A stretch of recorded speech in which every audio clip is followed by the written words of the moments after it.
right, I guess I'm ready to roll. Like she said, my name's Randy Stufflebeam, and I have a website called Constitutionally Correct. Now, I'm a retired Marine, and as a Marine, I found that oftentimes I was lacking in skills of being politically correct. And pretty much that's just been a way of life for me. Being politically correct has never been one of my fortes. I usually just kind of say things out, you know. And being politically correct a lot of times takes tact. And tact is something that I'm really continuing to try to work on, you know. I don't know if you know what in the Marine Corps, we used to say the definition of tact is to be able to tell somebody to go to hell and have them happy they're on their way. And for me and my personality, for some reason, my heart was always in the right place. I'd tell somebody, you know, basically, metaphorically, go to heaven, and they would be mad at me. So this whole political correctness never worked. But I tell you what, as I retired from the Marine Corps, understanding that I put my life on the line for 22 and a half years with an oath to protect and defend the Constitution against all enemies, foreign and domestic, and I got out and discovered that for the most part, our government has betrayed that 22 years of service. And so I got to realizing I really don't know that much about the Constitution. And so I started researching, and I started studying, and I started going back to the founding documents. And so I have a website called Constitutionally Correct. While I'm not politically correct, I always want to be constitutionally correct. And I've just started a new section on there called The Works, where it is going to be a place where you can go and take a look at all the founding documents, take a look at what our founding fathers wrote, the complete works of John Adams, the complete works of George Washington and Thomas Jefferson. Right now, I've started working on the complete works of Alexis de Tocqueville. Anybody familiar with who he is? Go ahead. Who is he? He's a Frenchman who came here to see how come America works. Yeah. And how come it didn't work in France. Yeah. And he wrote a book called Democracy in America. And you know what else he said? He said that democracy is going to, or this thing's going to work fine for America until the voters learn to vote themselves largesse out of the public treasury. Absolutely. And what's interesting about this is when you start reading what the founding fathers actually said, when you actually read their original writings, and when you see with your own eyes what they really said, you will find that what we are being told in the United States of America is not what they said.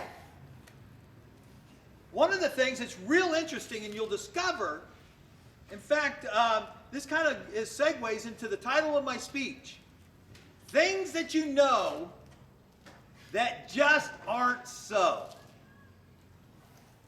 It ain't what a man don't know that makes him a fool. It's what he does know that just ain't so. And we find that prevalent throughout the United States these days. Things that people know that just aren't so. For instance, the United States is a democracy. No. We are a republic. And let me get some notes because I got a few of these things.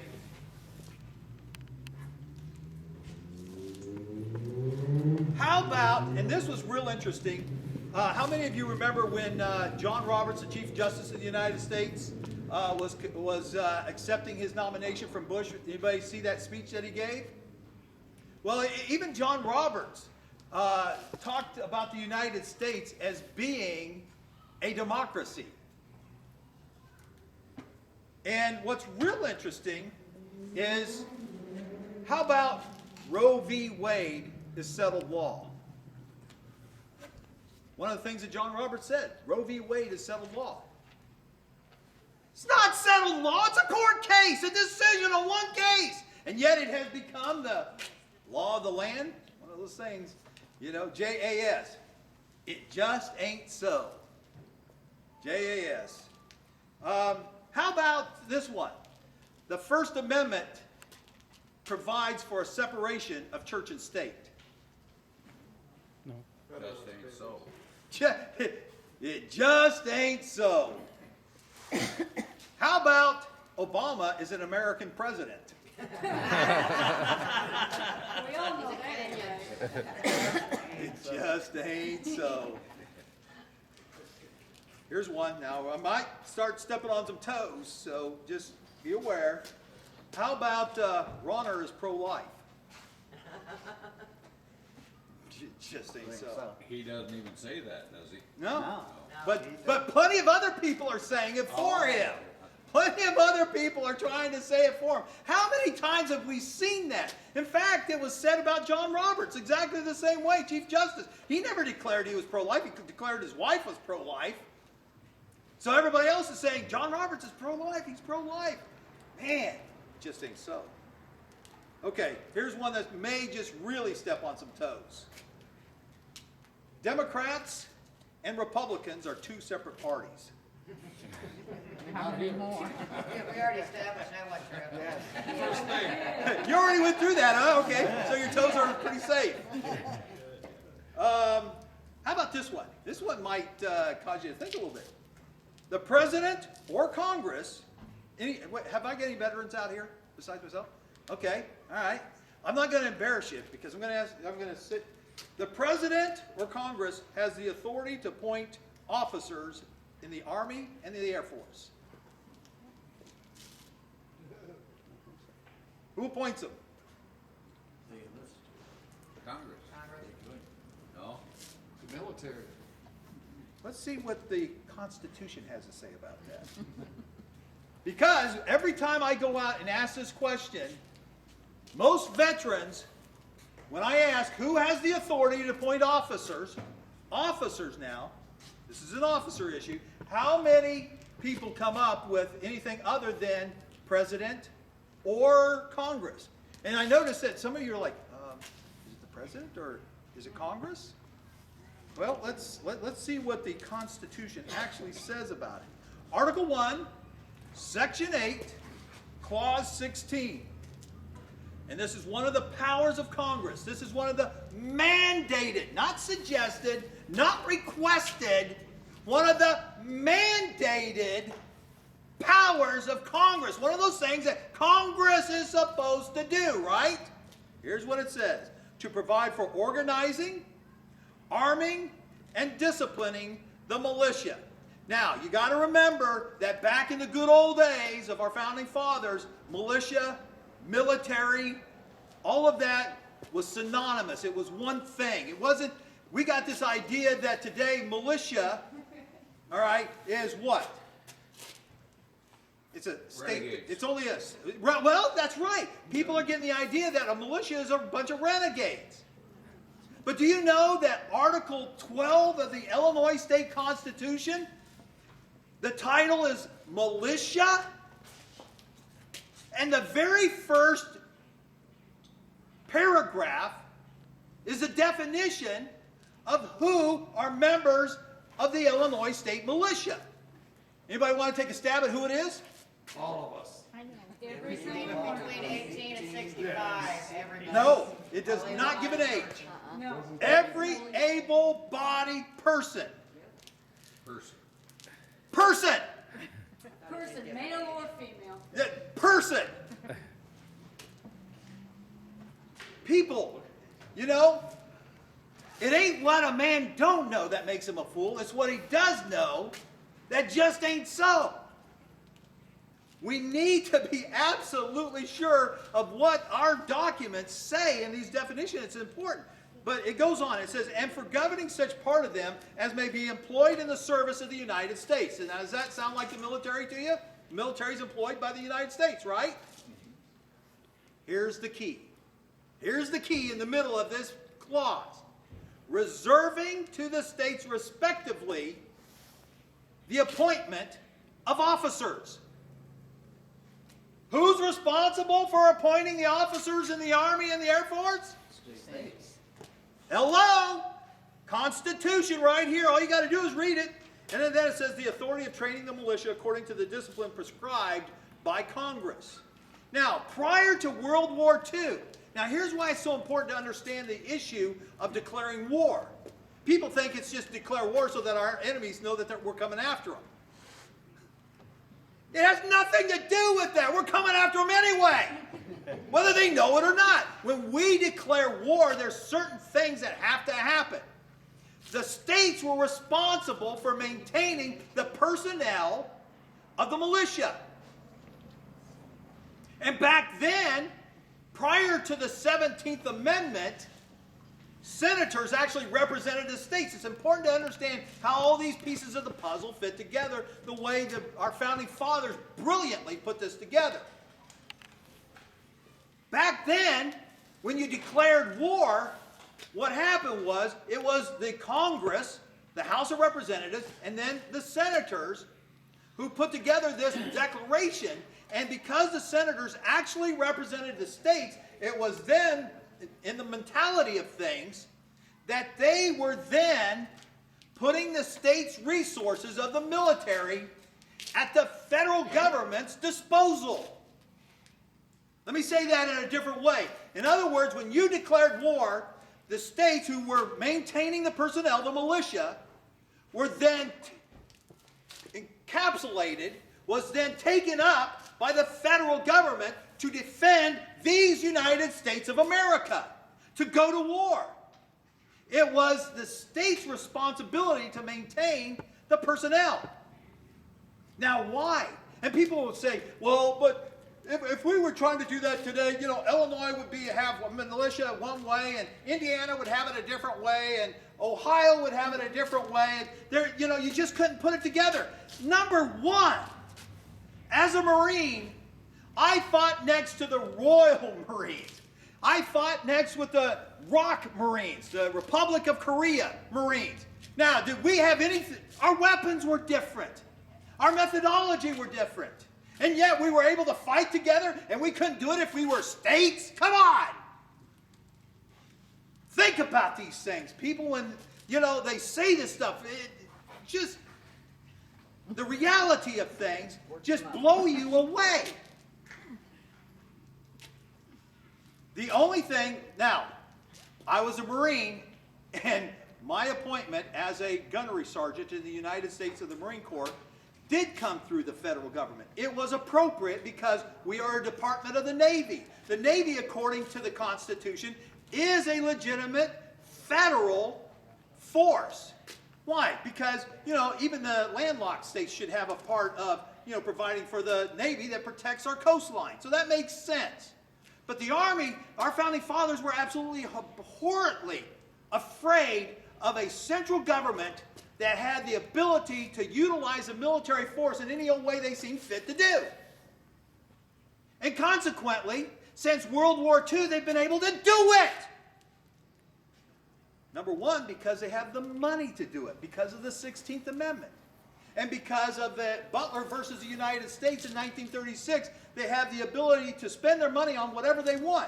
So they've been able to monetarily keep a military force in place because the senators no longer represent the states and say, hold on, we're done with the war. We want our people back to our states. See how things have gone completely ballistic. Now, one of the other things that is happening is that the Constitution provides for a convention of states. Has anybody heard that? Yes. Have you heard it? Article 5. That's right. But nowhere in Article 5 do you see the language saying a convention of states. Interestingly, Article 5, and I'll read it to you. The Congress, whenever 2/3 of both houses shall deem it necessary, shall propose amendments to this Constitution, or on the application of legislatures of 2/3 of the several states shall call a convention for the purpose of proposing amendments, which, in either case, whether it's Congress doing it or the states having applied for this convention, so Congress or convention, which in either case shall be valid to all intents and purposes as part of this Constitution, when ratified by the legislatures of 3/4 of the several states, or by conventions in 3/4 thereof, as the one or the other mode of ratification may be proposed by Congress, provided that no amendment which may be made prior to year 1808, in other words, 1808, shall in any manner affect the first and fourth clauses in the 9th section of the first article, which obviously that doesn't really apply to us now, but it was a stipulation when they put Article 5 in for when they ratified the Constitution, and that no state without its consent shall be deprived of its equal suffrage of the state. Now I will tell you, there are many reasons, and people will say and claim that those who support it will say, Randy, you're just fear-mongering. Let me tell you, I am afraid. I am afraid of what will happen if this United States has a convention of states, a constitutional convention, a convention to propose amendments, whatever you want to call it. There's only one thing that the Constitution provides for in Article 5, and that is a convention. Number two, a lot of them say, well, we're going to elect delegates, and we're going to, make sure that good people are in process of being delegates to this convention. Well, guess what? According to Article 5, get back here, the mode of ratification, well, that goes on to something else. The Article 5 does not provide for how delegates shall be proposed or elected or appointed to this convention. Number one, it doesn't exist in Article 5. So that's one of those things where, in fact, I got to tell you, with the people that are supporting the Convention of States and saying this is what's going to happen and this is what's going to happen and we think this is the way it'll be because some precedents have been set with states doing it, this is how we think it might happen. It strikes me as the language of Nancy Pelosi when they passed the Obamacare. What did she say? We have to pass the bill to see what's in it. We have to pass the bill to see what's in it. I'm telling you, that's exactly what we're asking for when we're asking for a constitutional convention, a convention of the states, or whether you want to call it a convention to propose amendments. There's so much in this that leaves it open to interpretation, to ability to do whatever they want to do, that in order to find out what's going to happen, we have to do it. And once we've done it, once that convention takes over, it's too late. It's just like passing Obamacare. It's too late to see what's in it. It's going. Now here's some other interesting aspects of this. And was my good friend Bruno Barron here today? Did he make it? No, he didn't. Okay. Well, does anybody know what was on the agenda in 2010? Not just the election of the officers and all of that here in the state of Illinois, but do you know what else was on? Do you remember what was on the ballot? There was a question. Every 10 years, that question appears on the ballot according to our Constitution. That question is, shall Illinois have a constitutional convention? Yes or no? Every 10 years. It was on the ballot in 2010, whether you remember it or not or don't remember it. There was a lot of people, well-meaning people, that suggested that we need a constitutional convention here in the state of Illinois. And I got to tell you, we have probably one of the most horrible constitutions in this union. In fact, I don't know if you know it or not, there's an article in this Constitution that says nothing in this Constitution shall be construed as limiting the power of the legislature. Let that sink in for a second. You've got a Constitution that's supposed to be the supreme law of Illinois. But that supreme law of Illinois says nothing in this Constitution shall be construed as limiting the power of legislature. So it's not all powerful. The legislature is all powerful according to our Constitution. This Constitution needs to go away. It's horrible. Article 1, Section 22 is the kind of the Second Amendment of the Illinois Constitution. Although it's not an amendment, it's actually part of what they call kind of the Article 1 is basically the Bill of Rights, right? The Second Amendment for the state of Illinois says, subject to the police powers, the right to keep and bear arms shall not be infringed. Can somebody tell me what the police powers are? This Constitution needs to go away. It's horrible. It's got a couple of bright spots in it. I mean, that whole definition of what a militia is pretty cool. But there's some horrible things, and I agree it needs to change. But I got to tell you, the Illinois State Constitution was ratified in what I call the dope-smoking 70s. They had to be high to pass some of the stuff that was in this thing, right? But let's think about it for a second. Even though it was the dope-smoking 70s, there was at least a whole lot morality back then than there is today. There was at least a whole lot more conservatism back then than there is today. If we were to have a constitutional convention in the state of Illinois, what do you think that Constitution would look like now? Pretty much pure and simple. I am absolutely abhorrent, given the fact that the mores of this country has gone down into the toilet. Who is going to be the ones in charge of making these laws to change possibly the structure of this country? If we were to do a state constitutional convention to change the structure in this state, is tremendously frightening to me. Because I see the people who are trying to take control, and they scare me. And I'm not a guy who's prone to fear. I'm a Marine. I don't mind looking the enemy in the eye and taking that shot. But what I see for this country doesn't scare me because of me. It scares me for my children and my grandchildren. We ought to be absolutely fearful of who would be on that convention sitting making these laws. I know there's some, Mark Levin put out that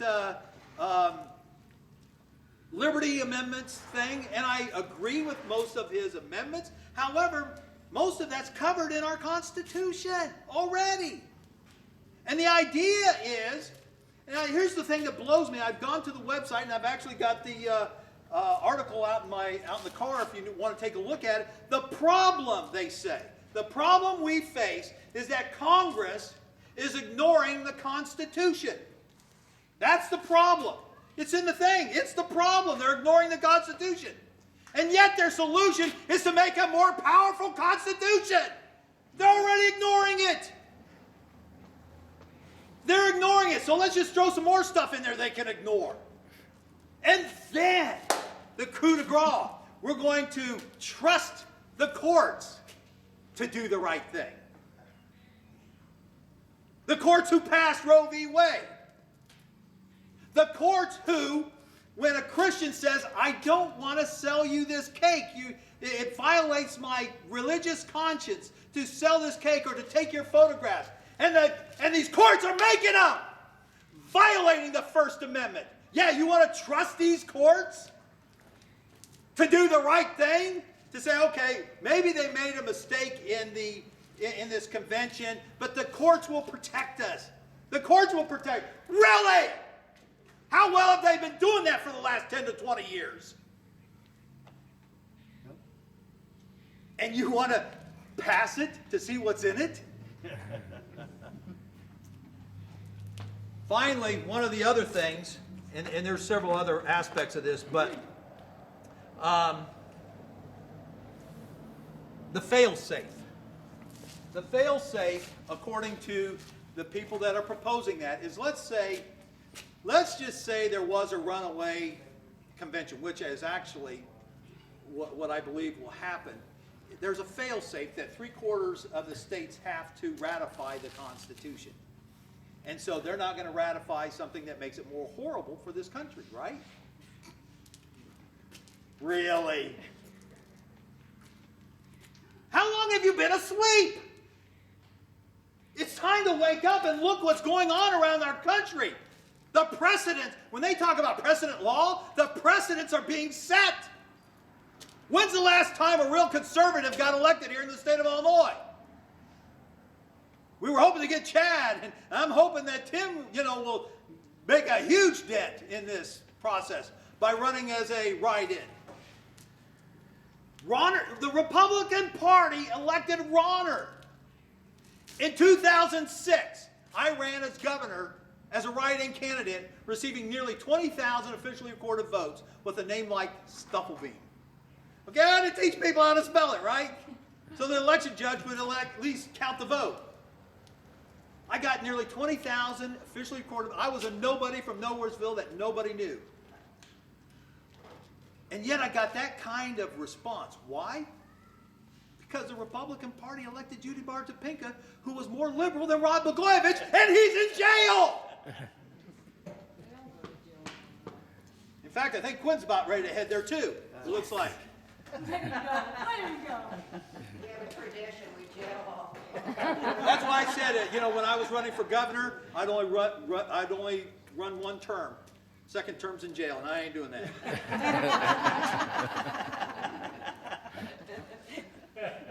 But the fail-safe is that 3/4 of the states would have to ratify it, meaning 13 states would have to vote against it, basically.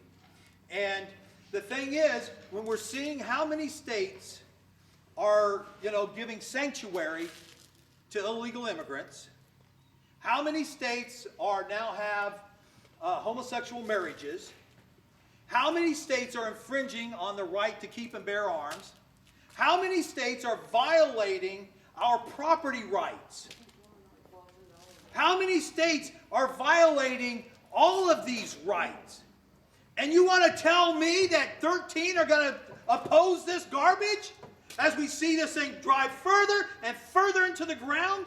People, you ought to be as afraid of this thing as I am. Because once it gets rolling, there's no coming back from it.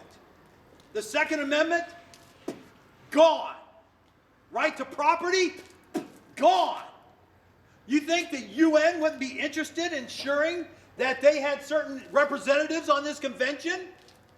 Do you think that the Federal Reserve, that banking cartel of the most powerful men in the world, would you say, oh, well, let's see what happens? Hallelujah, brother.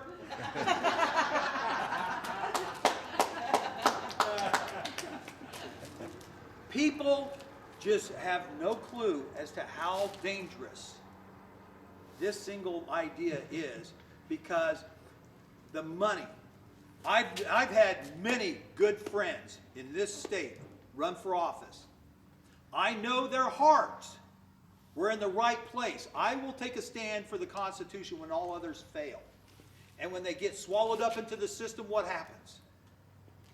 All of the Tea Party candidates of 2010, those constitutional darlings, Alan West, Michelle Bachmann, and others, I can point to you where, without exception, every single one of them have voted for unconstitutional principles. Alan West, a part of the NDAA, which says we can arrest and detain people indefinitely without a warrant for arrest, voted for it.